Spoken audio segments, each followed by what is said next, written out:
నేను కొణిదెల పవన్ కళ్యాణ్ అనే నేను శాసనం ద్వారా నిర్మితమైన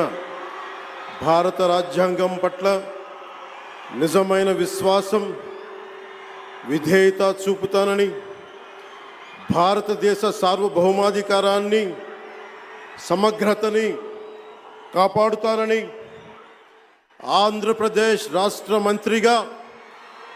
నా కర్తవ్యాలను శ్రద్ధతో, అంతఃకరణ శుద్ధితో నిర్వహిస్తానని,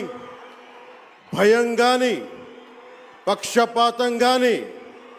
రాగద్వేషాలు కానీ లేకుండా రాజ్యాంగాన్ని,